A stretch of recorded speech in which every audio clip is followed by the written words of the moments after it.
Hello friends, నమస్తే. Gas cylinder వినియోగదారులు కేంద్ర ప్రభుత్వం భారీ షాక్. గ్యాస్ సిలిండర్ వినియోగదారులకు ముఖ్యమైన అలర్ట్ ఏంటని అనుకుంటున్నారా? అయితే ఖచ్చితంగా ఈ విషయం తెలుసుకోండి. కేంద్ర ప్రభుత్వం గ్యాస్ సబ్సిడీపై కీలక నిర్ణయం తీసుకుంది. ఇప్పటివరకు ప్రధానమంత్రి ఉజ్వల్ యోజన లబ్ధిదారులకు ఏడాదికి 12 సిలిండర్ల వరకు సబ్సిడీ అందిస్తుండగా తాజాగా ఈ పరిమితిని తగ్గించింది. ఇకపై లబ్ధిదారులు ఏడాదికి 9 సిలిండర్ల వరకు మాత్రమే సబ్సిడీ పొందుతారు.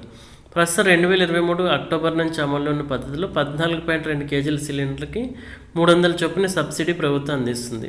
ఈ సబ్సిడీ 12 రీఫిల్స్ వరకు వర్తిస్తుంది. అయితే తాజా మంత్రివర్గ నిర్ణయం ప్రకారం ఇకపై 9 రీఫిల్స్ వరకు మాత్రమే సబ్సిడీ లభించనుంది. ఈ నిర్ణయం వల్ల వినియోగదారులపై అదనపు ఆర్థిక భారం పడే అవకాశం ఉందని విశ్లేషకులు భావిస్తున్నారు. శుక్రవారం ప్రధాని నరేంద్ర మోడీ అధ్యక్షతన జరిగిన కేంద్ర మంత్రివర్గ సమావేశం అనంతరం కేంద్ర మంత్రి అశ్విని వైష్ణవ్ మీడియాతో ఈ విషయాన్ని వెల్లడించారు.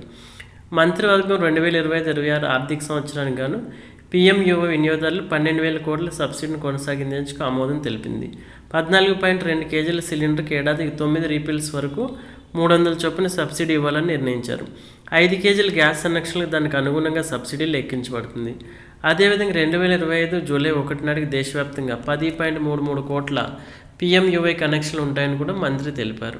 అలాగే కేంద్ర ప్రభుత్వం పలు కీలక నిర్ణయాలు తీసుకుంది. దేశంలో గృహ వినియోగానికి సంబంధించిన ఎల్పీజీ అమ్మకాల్లో అండర్ రికవరీలు ఎదుర్కొన్న 3 ప్రధాన ప్రభుత్వ ఆయిల్ మార్కెటింగ్ కంపెనీలు ఐఓసీఎల్, బీపీసీఎల్, హెచ్పీసీఎల్కు భారీ ఆర్థిక సాయం అందించేందుకు ఆమోదం తెలిపింది.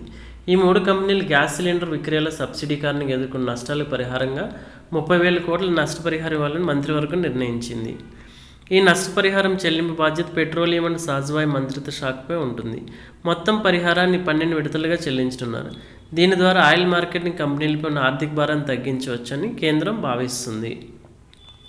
కాగా ఇకపోతే తెలుగు రాష్ట్రాలు ఉచిత గ్యాస్ సిలిండర్ పథకాలు అమల్లో ఉన్నాయి. తెలంగాణలో అయితే 500 రూపాయలకి సిలిండర్ పొందొచ్చు. ఇక ఏపీలో అయితే ఉచితంగానే గ్యాస్ సిలిండర్ బుక్ చేసుకోవచ్చు. అయితే ఈ పథకాలు పూర్తిగా సమర్థవంతంగా అమలు కావడం లేదు. ప్రజలు ఈ పథకాలపై సమస్యలు నెలకొన్నాయి. ఏపీలో ఉచిత సిలిండర్ పొందాలని ముందుగానే డబ్బులు పెట్టి సిలిండర్ బుక్ చేసుకోవాలి. తర్వాత ఈ డబ్బులు అకౌంట్లోకి తిరిగి పడతాయి. కానీ ఇలా జరగడం లేదు. డబ్బులు తిరిగి బ్యాంక్ అకౌంట్లో పడడం లేదు. దీనివల్ల పథకం అమలు సరిగ్గా లేదని చెప్పుకోవచ్చు. తెలంగాణలో కూడా దాదాపు ఇలాంటి పరిస్థితులే ఉన్నాయి. చాలామంది ఈ పథకం ప్రయోజనాలు పొందలేకపోతున్నారు. అందువల్ల ప్రభుత్వాలు ఈ అంశంపై ఫోకస్ చేసి స్కీమ్ అమలు పటిష్టం జరిగేలా చూడాలని మహిళలు కోరుకుంటున్నారు.